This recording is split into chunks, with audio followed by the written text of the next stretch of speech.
गुरु ऐसे विनय दे दे,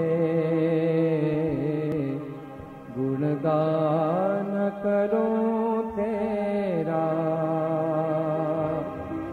इस बालक के सर पे गुरु हाथ रहे तेरा। गुरु ऐसे विनय दे दे, गुणगान करूं तेरा। इस बालक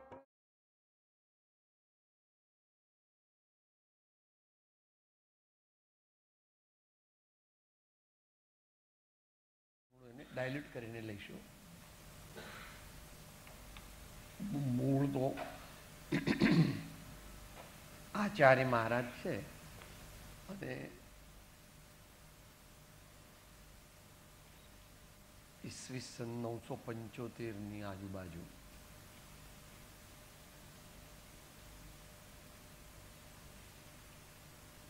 લખાયેલું છે. એટલે એનો સંદર્ભ એ પ્રકારે આજે 1000 વર્ષ પહેલા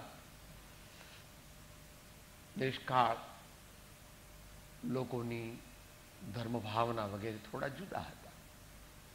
આપણે એને આપણા સંદર્ભમાં થોડું પ્રેક્ટિકલ વ્યૂ પોઈન્ટથી સમજીશું.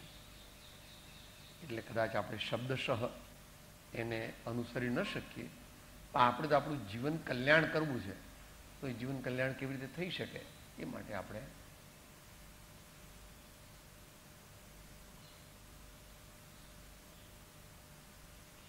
એકસો 26મો શ્લોક છે અને ત્યાર પછી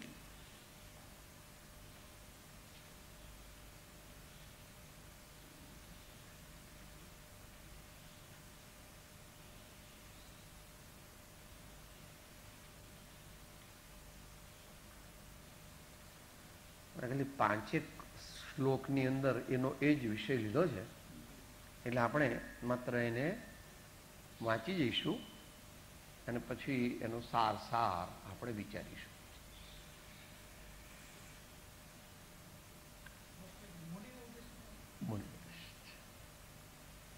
એમની પાસે મોટા ભાગે મુનિઓ હોય, પણ એ પણ આપણે વિચારીએ.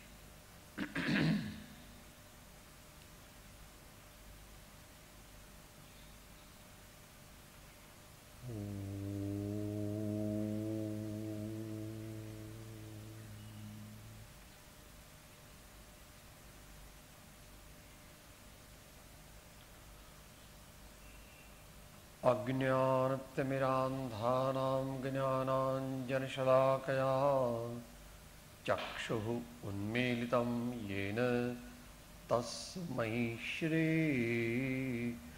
गुरवे नमः. परात्परगुरुवे नमः. परम्पराचार्य गुरुवे नमः.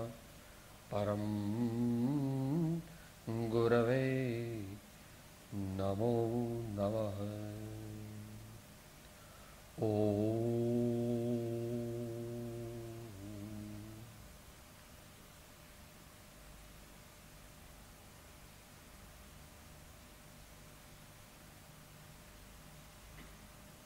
સ્વાધ્યાયમાં અવલંબન છે આત્માનુશાસન નામનો શાસ્ત્ર. આત્મ અનુશાસન, જેના જીવનમાં આત્માનું કહ્યું થાય છે આપણાથી લગભગ ઊંધું. આપણા જીવનમાં અત્યારે ઇન્દ્રિયો કહે તેમ આપણું જીવન ચાલે છે અને મન કહે એ પ્રમાણે આપણું જીવન ચાલે છે. કારણ કે આપણે બંનેના લગભગ સબોર્ડિનેટ થઈ ગયા છે. કહો તો આંશિક, વાંધો નથી શબ્દ વાપરવામાં, નોકર થઈ ગયા છીએ, ગુલામ થઈ ગયા છે. પણ મુમુક્ષુ હોય એ જેટલા અંશે એ મન અને ઇન્દ્રિયોને એણે જેટલા પોતાના કંટ્રોલમાં લીધા હોય તેટલા પ્રમાણમાં એને એ લાગુ પડે છે અને એને એના જીવનમાં એટલું આત્મ અનુશાસન આવે, આત્મ અનુશાસન આવે, આત્મ અનુશાસન આવે.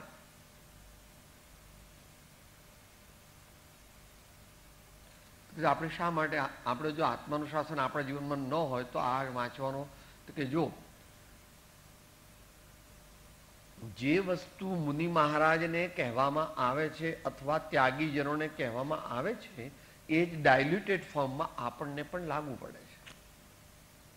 કે એનું લોજિક આપો કે જો ભગવાને મુનિઓને ત્યાગીઓને મહાવ્રત પાળવાના કીધા અને આપણને અણુવ્રત પાળવાના કીધા. અભ્યાસ રૂપે કૃપાળુદેવે એવી ભાવના કરી કે દ્વાદશ વ્રત અને દીનતા ધરી સાત્વિક થાઉં સ્વરૂપ વિચારી એ મુજ નેમ સદા શુભ ક્ષેમ નિત્ય અખંડ રહો ભવહારી. 16 વર્ષને 5 મહિને સામાન્ય મનોરથ એવું એનું પાછું નામ આપ્યું છે. એટલે મુનિએ અહિંસા પાળવી ને આપણે હિંસા કરવી એવું ભગવાન કહે. મુનિએ ચોરી ન કરવી, આપણે ખૂબ ચોરી કરવી એવું કહે ભગવાન. મુનિ સર્વ પ્રકારે અચૌર્ય વ્રત પાળે છે, આપણે આપણી શક્તિ પ્રમાણે અચૌર્ય વ્રત પાળીએ. આ જનરલ વાત થઈ. હવે અત્યારે જે ઓડિયન્સ છે એની વાત, એના સંદર્ભમાં, કારણ કે વિષય જે છે એ આચાર્ય મારે બ્રહ્મચર્યનો વિષય લેવાનો છે. તો બ્રહ્મચર્યનો વિષય અઘરો છે, કઠિન છે, સૂક્ષ્મ છે અને વ્યક્તિગત છે. કારણ કે પૂર્ણ બ્રહ્મચર્ય એટલે મોક્ષ. વાસુપૂજ્ય ભગવાનની પૂજાની જયમાલામાંથી એ વાંચી લેવું. વાસુપૂજ્ય ભગવાનની જયમાલા એમાં એ વાંચી લેવું. 8મા ગુણસ્થાનને અંતે પૂર્ણ બ્રહ્મચર્ય હોય એટલે 8માંથી 12માં જતા 1 સેકન્ડ પણ લાગતી નથી.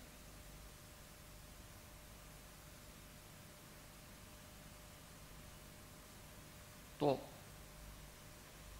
આપણે આપણી શક્તિ પ્રમાણે બ્રહ્મચર્ય અવશ્ય પાળી શકીએ અને એ પાળવાની ખૂબ ખૂબ ભાવના કરવી અને નાનપણથી જ ભાવના કરવી તો જ એ આગળ ઉપર કામ કરી શકશે. એટલે આપણને બ્રહ્મચર્યના સુભાષિત મોક્ષ માળામાં આપ્યા અને પહેલું ને છેલ્લું 2 સુભાષિત સાથે બોલીએ. નિરખીને નવ યૌવના લેશન વિષય નિદાન ગણે કાષ્ઠની પૂતળી તે ભગવાન સમાન. પાત્ર વિના વસ્તુ ન રહે પાત્રે આત્મિક જ્ઞાન. પાત્ર થવા સેવો સદા બ્રહ્મચર્ય મતિમાન. હું જાણું છું કે તેમ થવું કઠિન છે, તો પણ અભ્યાસ તે જ સર્વનો ઉપાય છે. 2 થેલા લઈ જાઓ તો કે લઈ જાઓ પાછા થેલા. 4 દિવસ મારા માણસો ગણે ત્યારે તમારો રૂપિયાની નોટો 18 લાખ રૂપિયા ક્યારે ગણી રહ્યું? મારે એવો વેપલો કરવો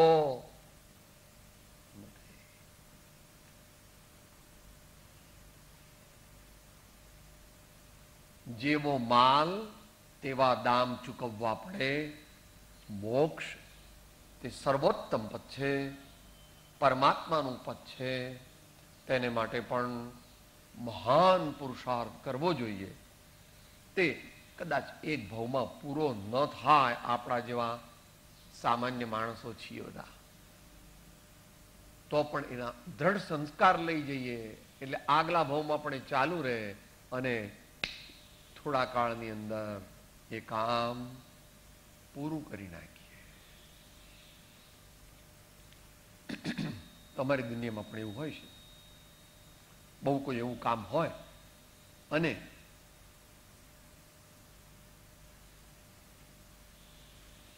એ એક દિવસમાં પૂરું ન થાય એવું હોય તો એમ કે ભાઈ હવે રાતનો 1 વાગી ગયા એટલે હવે અત્યારે સુવાનું રાખો અને આપણે કાલે બાકીનું કામ સવારે પૂરું કરી નાખશું. 12-1 વાગ્યા પહેલા બધું પતાવી દઈશું. તો અહીંયા માતાઓને ઉદ્દેશીને કથન છે એટલે એવું ન ગણવું કે માતાઓને ઉદ્દેશીને કથન છે. માતાઓને નીચી બતાવવાનો ઉદ્દેશ આચાર્યનો છે જ નહીં. આચાર્ય તો કેવા છે એ આપણા જ્ઞાનનો વિષય નથી. જ્ઞાનીને જ ન ઓળખાય તો આચાર્ય તો ઓળખાય કેવી રીતે? પણ મુનિનું વર્ણન આવે છે.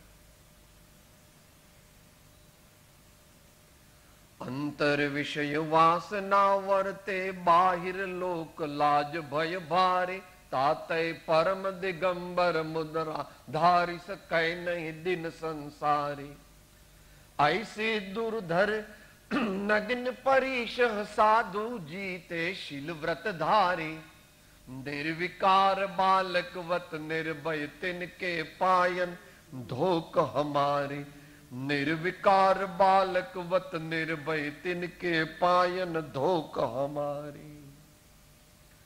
समस्त विश्वने जीतनार कामदेव છે અને કામદેવને જીતનાર તે સાચા મુનિ અને પૂર્ણપણે જીતનાર તીર્થંકર ભગવાન અર્યન પરમાત્મા છે.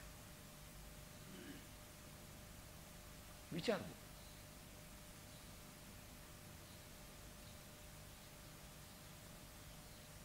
એટલે અહીંયા માતાઓને ઉદ્દેશ્યને કહ્યું છે એટલે માતાઓ એમ કે બધા માટે જવાબદાર છે એવું સમજવું નહીં. અહીં તો આપણે બ્રહ્મચર્યની જે 10 લક્ષણ ધર્મો બોલીએ છીએ ને, 10 લક્ષણ ધર્મોમાં પણ આપણે છેલ્લે એવી રીતે કર્યું છે કે संसार में विषयाभिलाषा तजी गए जोगीश्वरा ज्ञानत धर्म दश पैड़ चढ़ के शिव महल में पग धरा.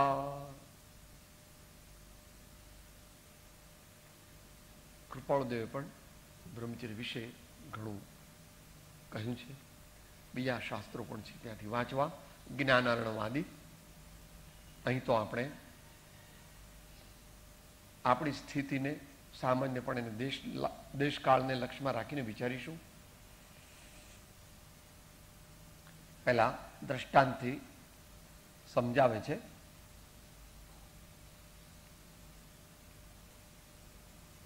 એકસો 26મો શ્લોક સાથે બોલીએ. હરિગીત છંદ છે ગુજરાતી. जन सर्प दृष्टि विषवदे ए प्रगट मिथ्या भासतु जैना कटाक्ष सर्वतः संतप्त जग संभाळतु स्त्री रूप विष विष ए खरु प्रतिकूल स्त्री थी तू थता ते क्रूर तुझ पाछळ भमे तेनी समीपन જા કદા. આગળ પણ લઈએ. જો સર્પ ક્રોધિત ક્વચિત હરતા પ્રાણ દશદ કદી વળી સદ્ય તે વિષનાશ કરવા ઔષધિયો પણ ઘણી ત્રી સર્પ ક્રોધિત હોય વા संतुष्ट तो पण ते जो नार के जोये योगिंद्रो वगैरे सर्वन जो आ भवे के पर भवे ते फरी फरी हणते आहा ते झेर नारी सर्पनु हरनार औषधि ज्ञातना.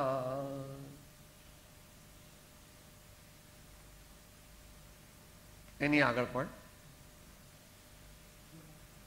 જો મુક્ત ઉત્તમ સુંદરી સર્વોપરી જગ પ્રેયસી એ શ્રેષ્ઠ જન સંપ્રાપ્ય ગુણમાં પ્રેમી ચાહે તું યદિ તો ભૂષિત કર એને તજી દે વાત પણ પર સ્ત્રી તણી પ્રતિ અતિ કર તે પ્રતિ પ્રાય નારી ઈર્ષાળુ.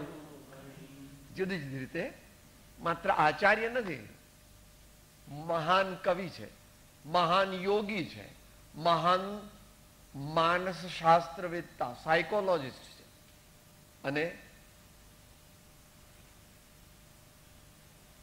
નું વર્ણન કરવાની આપણી પાસે શક્તિ નથી. કૃપાળુદેવ પણ કહે છે, અહો જ્ઞાનીનું જ્ઞાન, અહો જ્ઞાનીની વાણી, અહો જ્ઞાનીની મુદ્રા, અને છેલ્લે કહે છે અહો અહો. કામ બોલો ને, આગળ બોલો ને, કે અહો અહો, બસ વાણી વિરામ પામે. જ્ઞાની ભગવંતોના ગુણોનું, મહાન ધર્માત્મા મુનિઓ આચાર્યો આદિ મહાપુરુષોનું વર્ણન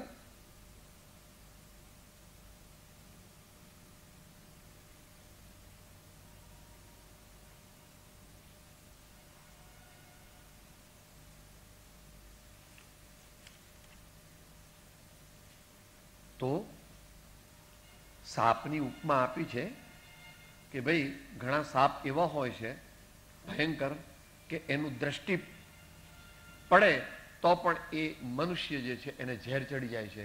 હમણાં પદ જે બોલ્યા એ મહાવીર ભગવાનને લગતું હતું. તો જે ચંડકોશી હતો એ પણ એવો હતો, એને કરડવાની બધાને જરૂર નહીં, એની દ્રષ્ટિ વિશ પણ એવું હતું કે જેથી એ ઘણા ત્યાં કોઈ જઈ જ ન શકે. પણ આ તો ભગવાન મહાવીર, એનું લોજિક છે, એમનું નિરુપક્રમ આયુષ્ય હોય. ભગવાનનું કેવું આયુષ્ય હોય? નિરુપક્રમ. કોઈ પણ કારણથી ભગવાન મરે નહીં જ, કેવળ જ્ઞાન લે જ, એવો એક સંબંધ છે. શું તો અહીંયા કહે છે કે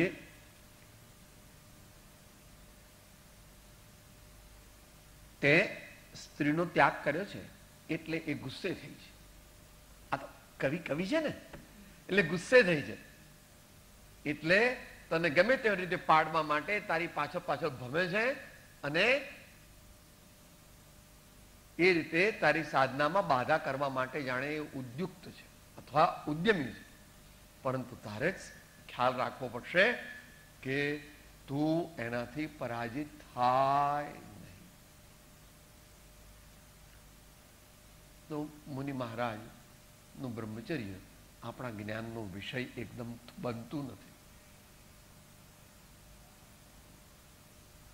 84 લાખ પ્રકારે શીલ પાળે છે એવું કથન સ્વામી કાર્તિકી અનુપ્રેક્ષામાં પણ આવે છે, અને બીજા શાસ્ત્રોમાં પણ આવે છે. એની બધી ગણતરી છે. મનથી, વચનથી, કાયાથી, કરવાથી, કરાવવાથી, અનુમોદવાથી, પછી જીવંત સ્ત્રીથી, પછી સ્ત્રીના ચિત્રથી મુનિ મહારાજની વાત અલૌકિક છે.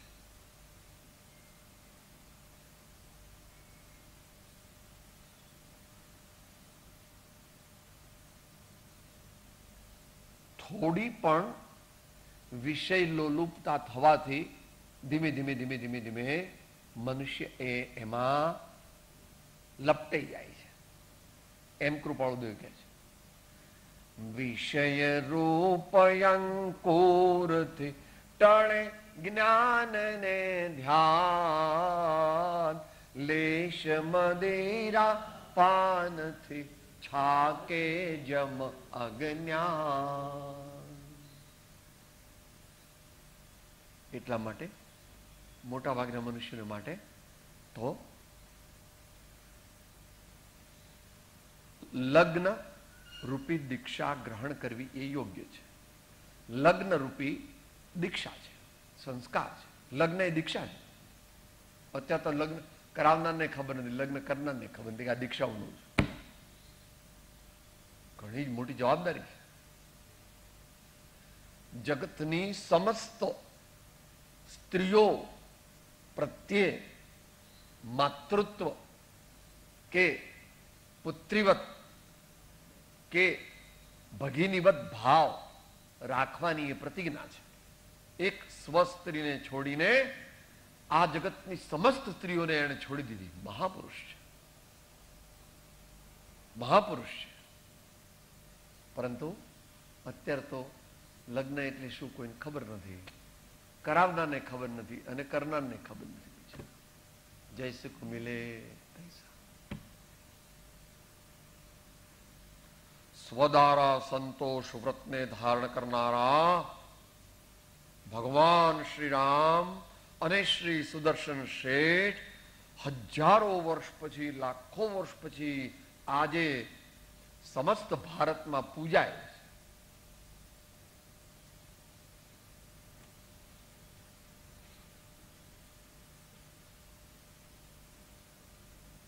તો પછી નેમિનાથ ભગવાન કે મલ્લીનાથ ભગવાન કે વાસુપૂજ્ય ભગવાન કે પાર્શ્વનાથ ભગવાન એમની વાત શું કરે? जिन धरी बालकपणे दीक्षा कमठमान विदार के ते पार्श्वनाथ जिनेन्द्र के पद मई नमो शिरधार के.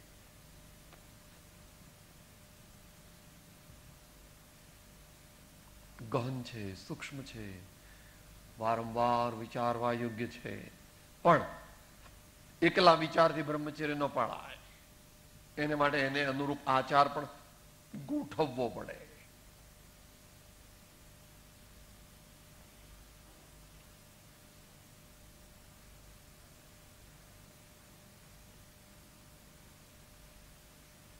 ગૃહસ્થને પણ બ્રહ્મચર્ય પાળવું હોય તો એક ક્રમે કરીને સિદ્ધ કરવું જોઈએ. સામાન્ય 22 દિવસથી ચાલુ કરીને આગળ 22 દિવસનું બ્રહ્મચર્ય, 25 દિવસનું બ્રહ્મચર્ય, 28 દિવસનું બ્રહ્મચર્ય અને પછી પૂર્ણ બ્રહ્મચર્ય. પૂર્ણ બ્રહ્મચર્ય પાળવા માટે એ ઘણી જ સહેલાઈ પડે જો આપણે ઘરમાં રહેવાનું રાખીએ. ઘરમાં રહેવું અને બ્રહ્મચર્ય સંપૂર્ણ પાળવું એ પ્રાયઃ અતિ અતિ કઠિન છે.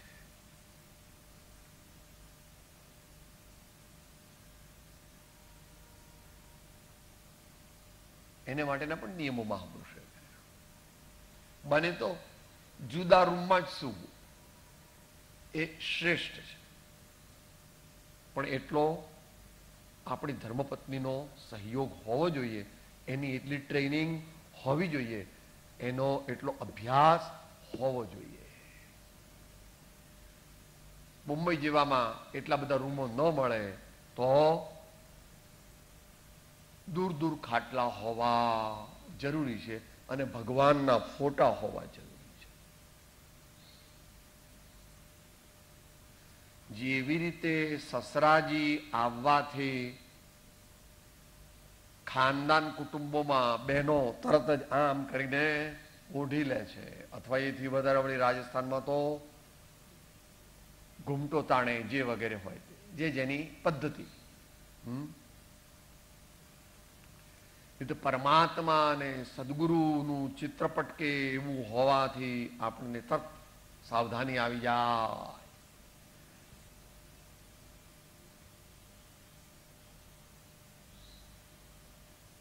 એ સિવાય બ્રહ્મચારીએ રાત્રે દૂધ પીવું નહીં અને ગરમ દૂધ તો અવશ્ય ન પીવું. દૂધ જ ન પીવું રાતના. દૂધ પીવું પડે તો સવાર ન પીવું. વળી મલાઈ વગેરે ન લેવી, એટલે કે ભાઈ વિગઈનો ત્યાગ કરાવે છે. દહીં દૂધ વગેરેનો એ સબ પ્રમાણેનો ત્યાગ કરવો. બીજા બધાનો દૂધ તો ન પીવું એવું જ્ઞાનીઓની આજ્ઞા. આ તો બાહ્ય ઉપાય. એની સાથે બીજા ઘણા બધા ઉપાય કરવા પડે. મોટું કામ છે. અયોગ્ય સાહિત્ય વંચાય નહીં, અયોગ્ય પિક્ચર જોવાય નહીં, અયોગ્ય છાપું વંચાય નહીં,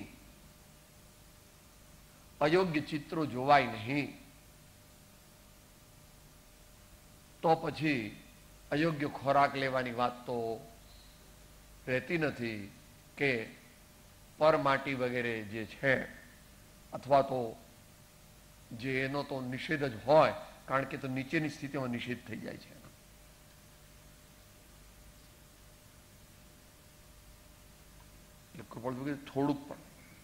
થોડોક દારૂ પીએ તો પણ બુદ્ધિ ભ્રષ્ટ થઈ જાય છે.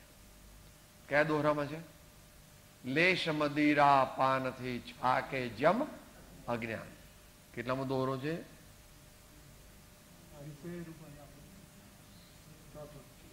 હા, લેશ મદિરા પાનથી છાકે જમ.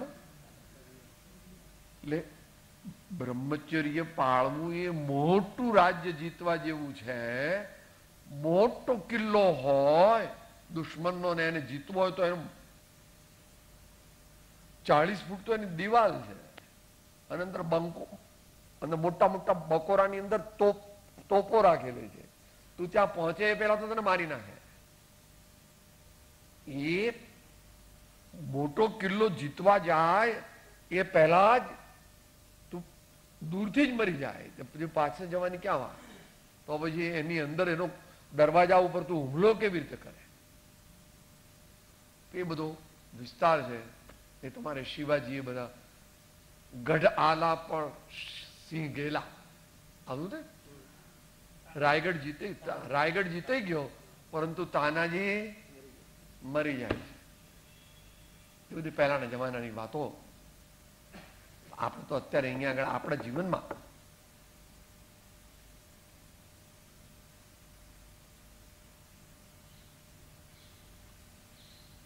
મુનિ મહારાજને માટે તો ઘણા બધા નિયમો છે. એ આપણા જ્ઞાનનો વિષય નથી,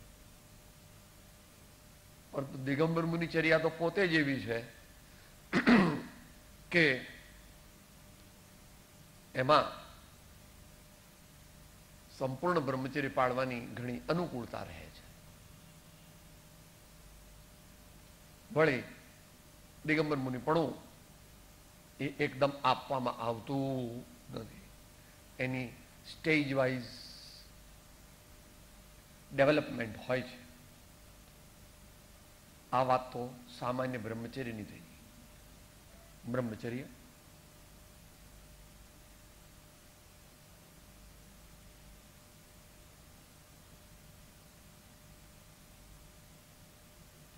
એટલે એનું નામ, કામદેવના અનેક નામ છે. એક નામ મનોજ છે. He who is born in the mind is Manoja. He who is born in the mind.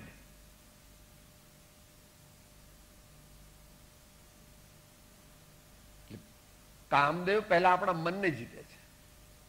મનને જીતે એટલે ધીમે ધીમે ધીમે ધીમે આગળ વધીને આપણને સંપૂર્ણપણે જીતી લે. એટલે પવિત્ર વિચારો રાખવા માટે સત્સંગની આવશ્યકતા અને સદગુરુનું શરણ સ્વીકારવું એમ જ્ઞાની પુરુષોની આજ્ઞા છે. માટે દીક્ષાની વ્યવસ્થા, ભલે દીક્ષા ન લે તો પણ જે વૈરાગી છે, અભ્યાસી છે, તેણે ગુરુ સમીપ રહેવું, સંતોની સાથે રહેવું, ત્યાગીઓની સાથે રહેવું, સંઘમાં રહેવું, એવી એક પરંપરા છે. અને પરંપરા યોગ્ય છે. જેને જેવો સંગ રંગ તેવો બહુ પૈસે.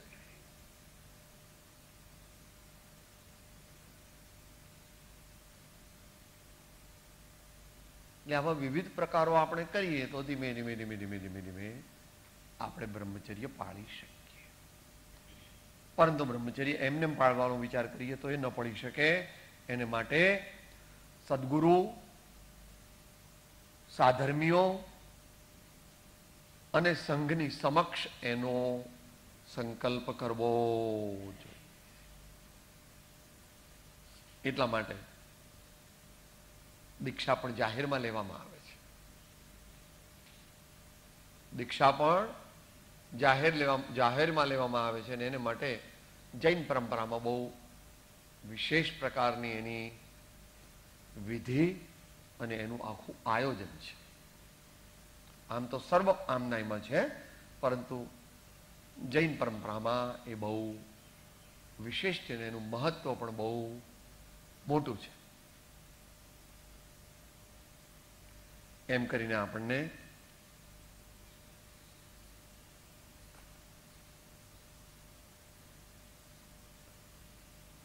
થોડું કાવ્યત્વ લાવે છે 127ની ત્રીજી લીટીમાં કે ભાઈ સર્પ તો ક્રોધે ભરાયો હોય તો એ આપણને કરડે, પણ સ્ત્રીરૂપી સર્પ જે છે એ તો ક્રોધે ભરાયો હોય તો પણ આપણને કરડે અને સંતુષ્ટ થયો હોય તો પણ આપણને કરડે. એટલે કવિત્વની ભાષામાં લખ્યું છે. થોડું અઘરું છે સમજવું, પરંતુ એ મોટા ભાગે અહીંયાથી આમાં ગૃહસ્થો છે એટલે બધાને પોતાને ખબર છે. હવે અહીંયા આગળ જે યશોવિજયજી મહારાજનું નેમિનાથ ભગવાનનું સ્તવન છે ને, રાજુલમતી નેમિનાથ ભગવાનને ઉપાલંબ આપે છે કે આવા મોટા તમે બધું બહુ બધું કહે છે, લાંબુ લાંબુ છે, પણ છેવટે આમાં શું છેવટે ઉપાલંબ આપે છે? અનંતા સિદ્ધોએ જેને ભોગવી એવી મોક્ષરૂપી લક્ષ્મીને તમે શરણે જાઓ છો અને એને પ્રાપ્ત કરવાની ઈચ્છા કરો છો. તમે કવિત્વ છે, કવિત્વ છે. નેમિનાથ ભગવાન ઉપાલંબ કરે છે. આવા 7 ભવનો પ્રેમ એને તમે છોડી અને પેલી મુક્તિરૂપી સ્ત્રી જેને અનંત સિદ્ધોએ ભોગવી છે એની સાથે તમે પ્રેમ કરવા જાઓ છો. તમને આવેશમાં છે એટલે વળી પાછી એ જ રસ્તે જવાના છો થોડા વખતમાં કે ભગવાન તમે જે કર્યું તે બધું બરાબર જ કર્યું. પરંતુ દરેક માણસ આપણે બધા આવેશમાં ખોટા કોઈને ગાળો દઈ દઈએ છીએ, કોઈને લાફો મારી દઈએ છીએ, કંઈક ખોટું કામ કરી નાખીએ છીએ, કારણ કે આપણને ભાન રહેતું સ્વરૂપનું વિસ્મરણ થઈ જાય છે. એમ 213માં અજ્ઞાનને લીધે સ્વરૂપનું વિસ્મરણ થવાથી ભયંકર પરિભ્રમણ તેને પ્રાપ્ત થયું છે. પત્રાંક 213માં એ પ્રમાણે લીધેલું છે. પણ ત્યાં અજ્ઞાન એટલે આખું અજ્ઞાન લેવું. માત્ર અજ્ઞાન એટલે એટલું મિથ્યાત્વ નહીં, આખું અજ્ઞાન. કારણ કે સંપૂર્ણ પરિભ્રમણ ક્યારે ટળે? જ્યારે કેવળ જ્ઞાન થાય ત્યારે, અથવા સર્વ પ્રકારે વિભાવ ભાવ નાશ પામે. એ પ્રમાણે અહીંયા જુદી જુદી રીતે કવિની રીતે પણ આચાર્ય મહારાજ મુનિ મહારાજને આગળ લઈ જાય.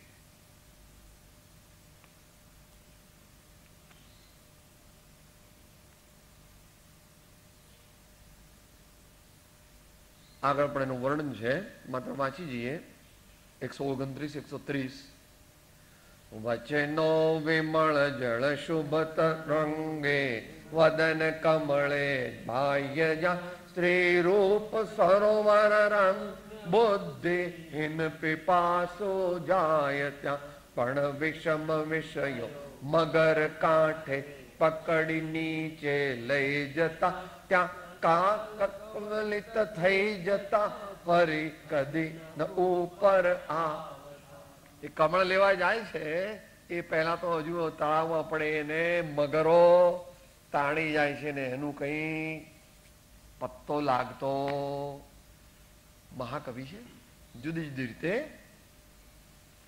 અત્યંત પાપી ક્રૂર ઇન્દ્રિય વ્યાગ રાગા નલ વડે સર્વત્ર ત્રાસિત જન મૃગો હા સ્ત્રી શરણમાં જઈ પડે પણ કામ વ્યાધા ધીપતિનું ઘાત સ્થાનક સ્ત્રી કરે ત્યાં નષ્ટ થાય તેથી દૂર રહી સુગ્ન દુર્ગતિ દુઃખ હરે.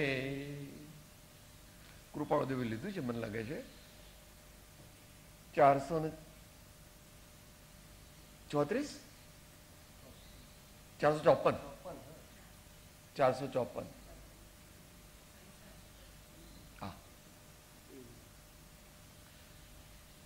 અને ત્યાર પછી બીજામાં પણ જેણે અધ્યાત્મ શાસ્ત્રો વાંચીને બ્રહ્મચર્યનું પાલન કરવા માંગે છે એ જીવ કદાપી બ્રહ્મચર્ય પાળી શકવાનો નથી. શ્રી સદગુરુનું સાનિધ્ય અને શ્રી સદગુરુની કૃપા પ્રસાદ થયા વિના બ્રહ્મચર્યનું પાલન સંભવ નથી. એમાં એ પ્રમાણે કૃપાળુદેવ લીધું છે. એકવાર સ્ત્રી થી બચે, 2 વાર બચે, 3જી વાર બચે, પછી 4થી વાર એને એમ લાગે આ ઠીક છે વાંધો નથી, અને પછી 5મી વાર એનું ઉપદેશ થાય.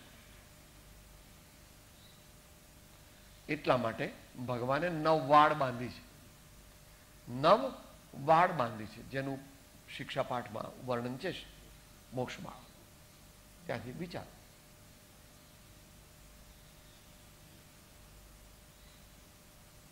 કોઈ પણ પ્રકારનું મહાન કાર્ય કરવા માટે બ્રહ્મચર્ય ઉપયોગી છે. અત્યારે આપણે જ્યાં બેઠા છીએ એને કોબા ગામનું ગોંદરું કહેવામાં આવે છે. કોબા જિલ્લો ગાંધીનગર છે અને ગાંધીનગર જિલ્લો તે ગુજરાત નામના પ્રાંતમાં છે. તો વર્તમાનમાં ગુજરાતના મુખ્યમંત્રી બાળ બ્રહ્મચારી છે, ગુજરાતના ગવર્નર બાળ બ્રહ્મચારી છે, ભારતના વડાપ્રધાન બાળ બ્રહ્મચારી છે અને ભારતના રાષ્ટ્રપતિ પણ બાળ બ્રહ્મચારી છે. બાળ બ્રહ્મચારી અવિવાહિત, નહીં પરણેલા. વિચાર માટે આ વાત રજૂ કરવામાં આવે.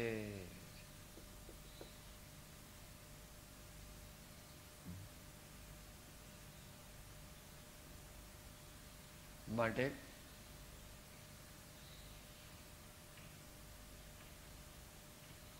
શિવાનંદ સરસ્વતીએ અને ચંદ્રશેખર વિજયજી મહારાજે પોતપોતાની શક્તિ પ્રમાણે બ્રહ્મચર્યની સાધના વિશે લખેલું છે. એ વિશેષ વાંચવું. પરંતુ શિવાનંદ સરસ્વતીએ લખેલું છે એમાં ઘણા બધા દ્રષ્ટાંતો આપેલા છે સમસ્ત ભારતીય વાંગ્મયમાંથી.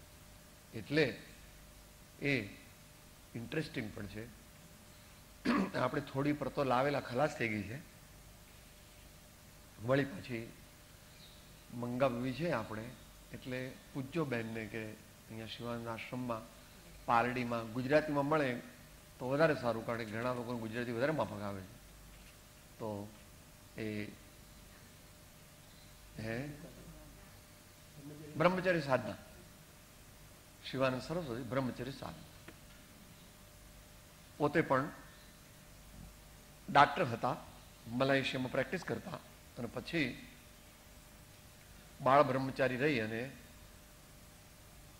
દીક્ષા લીધેલી, એટલે સંન્યાસ લીધેલો, અને ત્યાર પછી દિવ્ય જીવન સંઘની સ્થાપના કરી, જેની હજારો બ્રાન્ચો અત્યારે દુનિયાભરની અંદર પ્રસરેલી છે.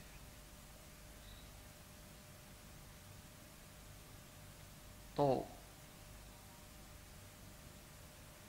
બ્રહ્મચર્ય પાળવા માટે, આંશિક બ્રહ્મચર્ય પણ પાળવા માટે જો આપણે નાનપણથી તૈયારી કરીએ,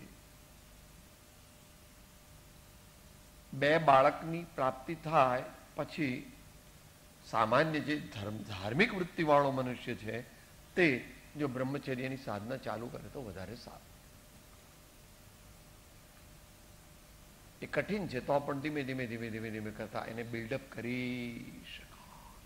કૃપાળુદેવ એમ કહે છે, યુવા વયનો સર્વસંગ પરિત્યાગ મહત્પદને અર્પે.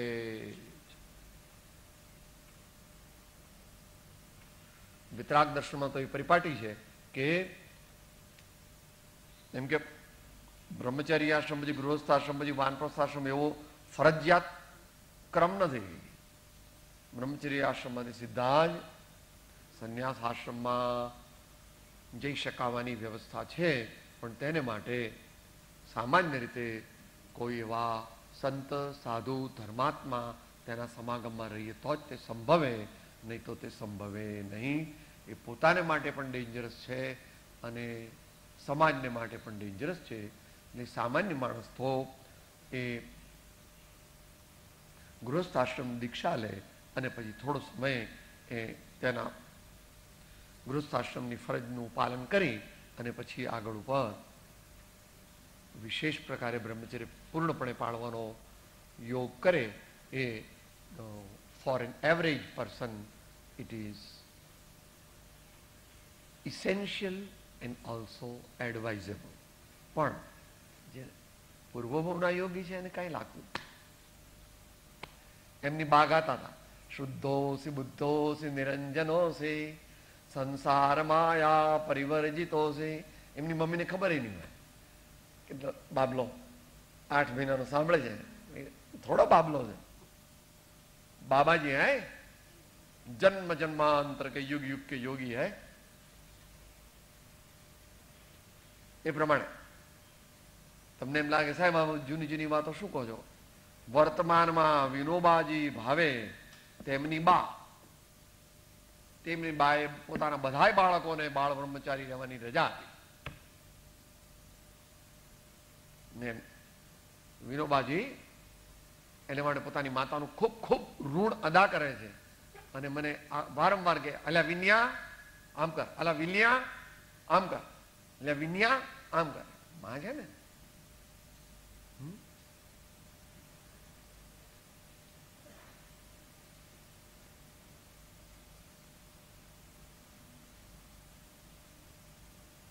માતાઓ ઉદ્ધાર કરી શકે સમાજનો.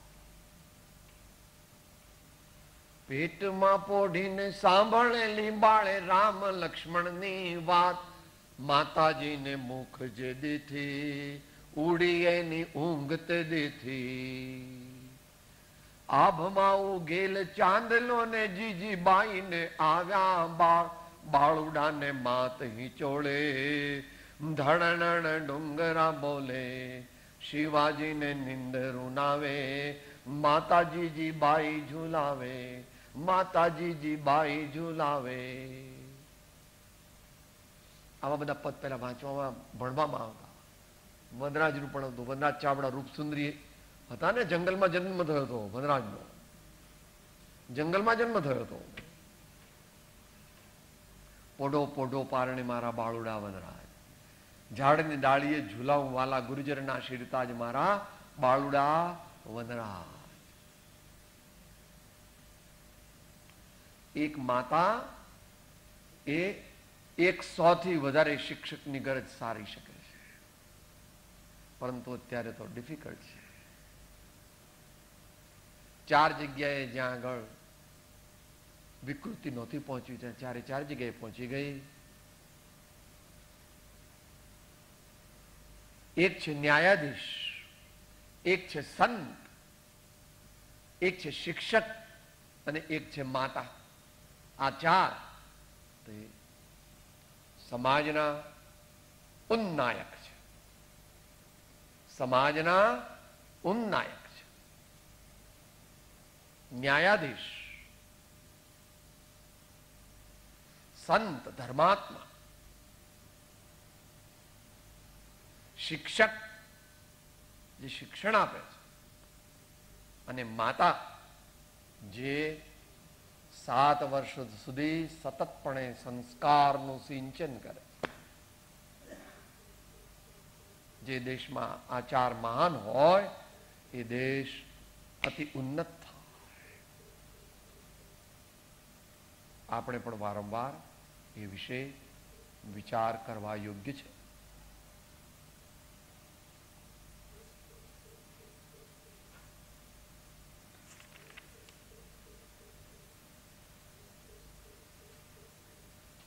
છેલ્લી બે વાંચી જઈએ અને પછી 3 ઘણું લાંબુ લીધું છે આચાર્ય મહારાજ, એટલે અત્યારે 2-3 વાંચીએ પછી આગળ સમય આપણને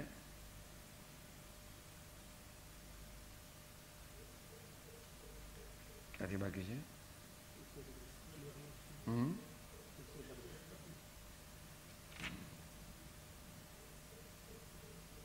130 થઈ ગઈ. નિર્લજ્જ હે તપ અગ્નિથી ભય જ્ઞાનીનું તો સ્થાન, જોતો નથી તન તારું શબવત અર્ધ દગ્ધ સમાનતા. પ્રતિવ્યર્થ તો વિષય વ્યાકુળ શું તું ભય માણ તો ચંચળ સ્વભાવે નારીગણ ભય ભીત તુજથી સ્પષ્ટ. એટલે આ મુખ્ય દિગંબર મુનિને કહીને કહેલું છે, કારણ કે દિગંબર મુનિનું બાહ્ય સ્વરૂપ પણ એ પ્રકારે છે. તન ઉચ્ચ સંગત અર્દ્રિ દુર્ગે રમણીયોને અગમ્ય ઉદરે વલે ત્રય તટિ તરી પાર કરવી વિષમય રોમાવલે પથ વિઘ્ન કા નારયોને પામીને કામાન કોણ ખિન્ન તન ધન પ્રાણ સર્વ ગુમાવ. એ કામિનું મળમૂત્ર ગરન ન્યામદન ના શસ્ત્ર દુર્ગમ્ય મુક્તે અર્દ્રિ ચડતા ગુપ્ત ખાડો પતનનો દર એ અનંગ મહાભુજંગમ કેરુ ભય ભય કારણ જ્ઞાની જનો બે જ્ઞાંગ વચ્ચે વિવર વનિતાનું ગણે વગેરે રીતે વર્ણન. મોટા કવિ છે એટલા માટે વિસ્તારથી વર્ણન કરે છે, કારણ કે મુનિને માટે સામાન્ય રીતે 108 પ્રકારે બ્રહ્મચર્ય પાળવાનું છે, વિશેષ 1008 પ્રકારે પાળવાનું છે, અને વિસ્તારથી 84 લાખ મળે.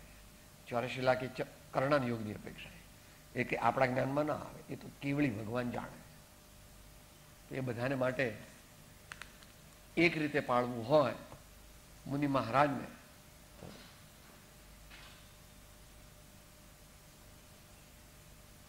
બ્રહ્મમાં લીન થતા બ્રહ્મચર્યનું પાલન થાય છે. બ્રહ્મમાં લીન થતા, આત્મામાં લીન થતા બ્રહ્મચર્યનું પાલન શ્રેષ્ઠપણે થાય છે, ને સાચું તો જ થઈ શકે. બ્રહ્મને જાણ્યા વિના બ્રહ્મચારી બની શકાય નહીં, એટલે સાચા બ્રહ્મચારી ન બની શકાય, તાત્વિક.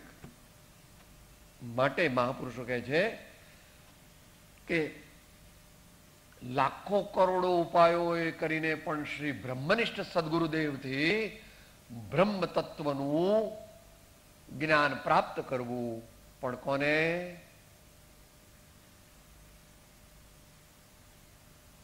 ષટ સંપત્તિને પ્રાપ્ત છે તેને જ બ્રહ્મ વિદ્યા આપે. શમ, દમ, તિતિક્ષા, શ્રદ્ધા, સમાનહાન અને ઉપશમ, એ આદિ ષટ સંપત્તિ જેણે પ્રાપ્ત કરી છે તે ઉત્તમ મુમુક્ષુ, તેને બ્રહ્મનિષ્ઠ શ્રી સદગુરુદેવ બ્રહ્મ વિદ્યાનું દાન આપે છે, અને તે દ્વારા તે સાચો બ્રહ્મચારી બનીને પછી સાચો મુનિ બને. એ પ્રકારે બ્રહ્મચર્યનું વાત અને બ્રહ્મચર્યનું આખું વિજ્ઞાન તે જ્ઞાનીઓએ આપેલું છે. તે વિશેષ સત્પુરુષોથી અને પૂર્ણપણે તો આચાર્યથી સમજવું જોઈએ. દેહ છતાં જેની દશા વર્તે હાથે તે જ્ઞાનીના ચરણમાં હોવન. સદગુરુ બ્રહ્મ કૃપાળુ ત્રિલોકના સબ સંતન કી જય. આનંદ. ઓમ